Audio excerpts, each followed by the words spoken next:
For the record, Sir President, just to wrap up, so for the record, General Pangilinan, you had 2 air assets available at your disposal, but it was not dispatched. Hindi siya pinalipad. Yes, Your Honor. Siguro kanina, no, tatanungin ko lang din, one more point na, Mr. President. Yung General Dapeñas, meron lang ko tatanong, yung kasi ang tinatanong, ang medyo katanungan din, malaking katanungan, yung inyo pong mga kasama, katropa, nagpas 300 ba yung naka-standby? Ano po ang rason bakit hindi pinapasok? Parang hindi ko ho narinig yung sunog. Yung inyong sagot. Your Honor, nakita natin sa video, wala ngang 30, yun nandoon sa labas.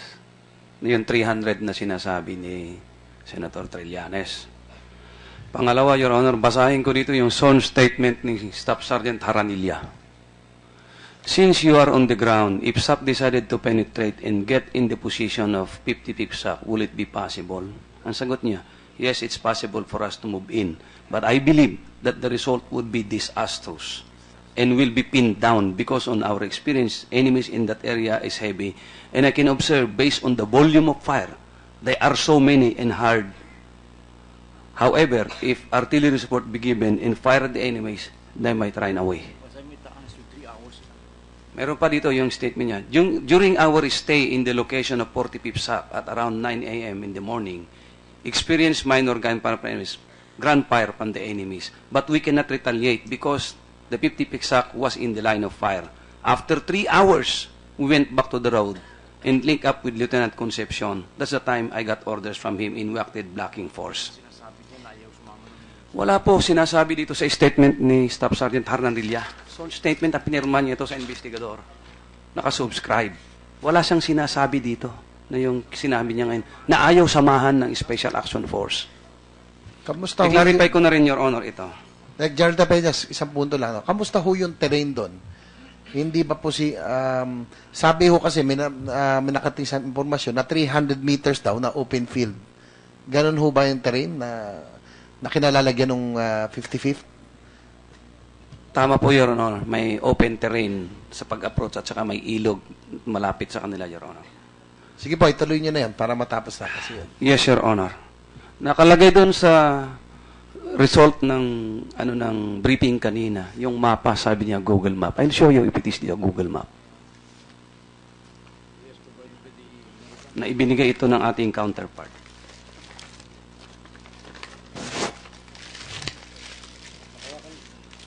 Tulong to. It is an enhanced military map with the grid coordinates. Nakita niyo yung bahay.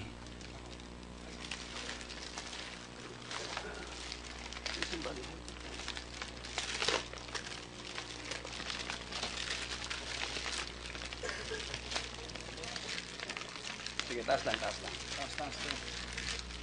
Taas. Yung sinasabi nila na kabahayan ng Imayalep, hindi po totoo yun. Ang layo yung encounter site. Yung bahay po ng Imayalep. Nandito. Yan yung 50-50 SAC. Yung isang square, 500 meters po yan. Compared doon sa military map na ginagamit na 1 kilometer. Ito 500 meters, kalaki-laki. Kaya kitang-kita yung 50-50 SAC na napaligiran po ng Imayalep. Pero General Dapeñas, kahit na yung map mo ay accurate, kung iba naman ang reference point nila na mapa, edi hindi din nila mapapagtugmayan. Ang reference po, Your Honor, is yung grid coordinate po. Yun ang ginagamit. Nagkita ba kayo ng military at pinakita ninyo yung mapa na yan sa kanila? Ito po yung gamit na mapa ng doon sa Advanced Command Post.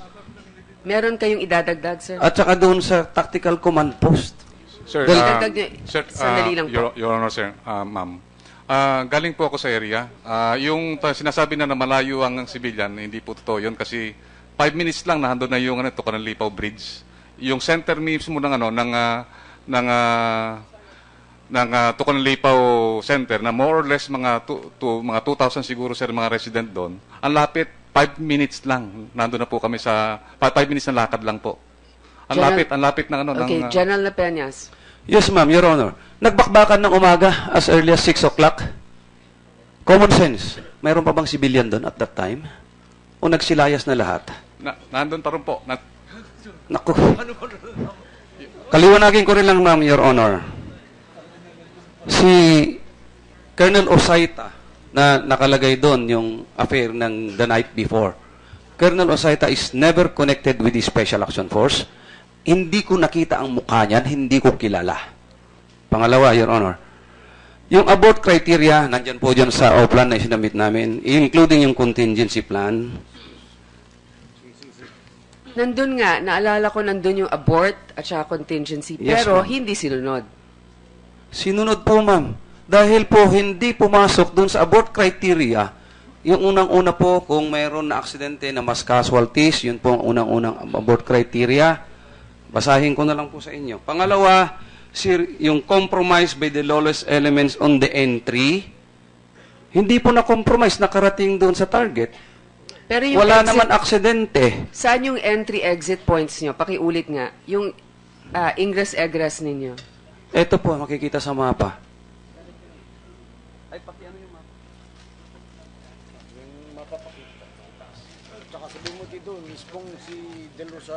Meron kayong entry-exit, hindi lang nasunod kasi nabara na kayo doon nung mga Dito po yung MILF. Dito po yung entry.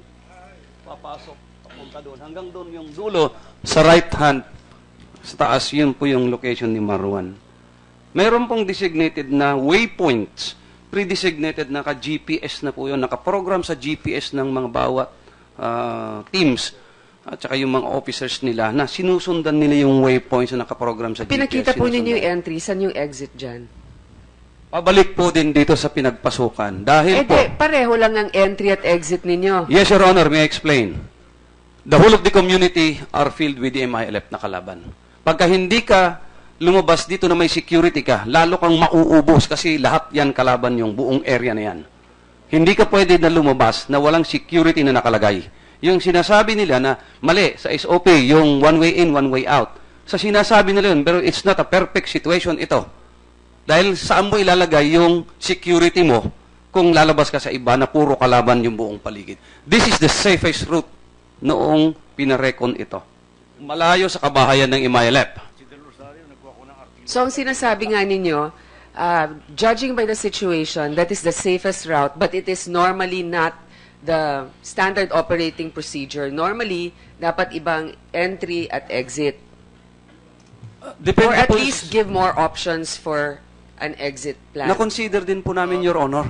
Yung nga lang, kung dadaan ka sa ibabaw, dalawa ang mangyayari. Makukompromise ka or lalo kang lalanggamin, lalo kang mauubos, Your Honor. Madam Chair, may I interrupt? Yes. Just Senator. as an administrative matter, many of these discussions and testimonies were also, we heard this before. May I suggest that, we give the floor to Senator Enrile.